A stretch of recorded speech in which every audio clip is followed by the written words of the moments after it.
নমস্কাৰ নিৰাময়া যোগ প্ৰাকৃতিক চিকিৎসা কেন্দ্ৰৰ পৰা মই মাইনুৱে আপোনালোক সকলোকে স্বাগতম জনাইছোঁ। মই আজি আপোনালোকৰ বাবে লৈ আহিছোঁ গেছৰ সমস্যা বা বদহজম ঘৰতে আপোনালোকে কেনেদৰে নিৰাময় কৰি ল'ব পাৰি, কোনটো য়োগা কৰিলে গেছৰ সমস্যাৰ পৰা পৰিত্ৰাণ পাব পাৰি। প্ৰথম কথা, আমি কেতিয়াও গেছ থকা সকলে বা গেছ নহবৰ কাৰণে ভাতৰ লগত কেতিয়াও পানী খাব নালাগে। কিছুমানৰ অভ্যাস আছে যে ভাতে পানীয়ে একেলগে খায়, এইটো অভ্যাস বহুত বেয়া। পৰাপক্ষত আপোনালোকে এই অভ্যাসটোৰ পৰা আঁতৰি থাকিব।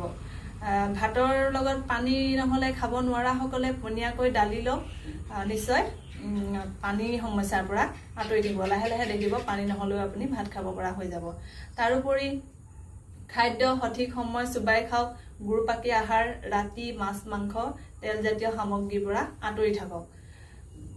পুৱা সোনকালে উঠিব, সোনকালে উঠি আধা লিটাৰ খোৱা পানীৰ অভ্যাস কৰক, কুহুমীয়া পানী খোৱাৰ অভ্যাস কৰক।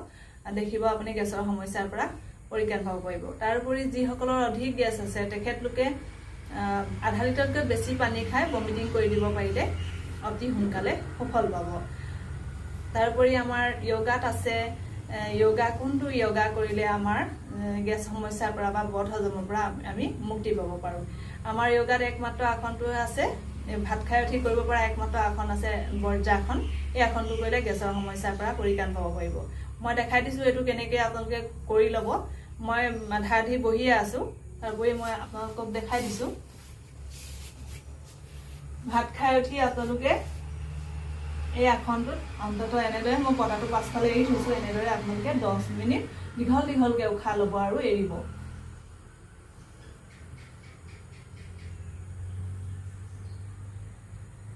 এনেদৰে আপোনালোকে কৰিলে গেছৰ সমস্যাৰ পৰা মুক্তি পাব।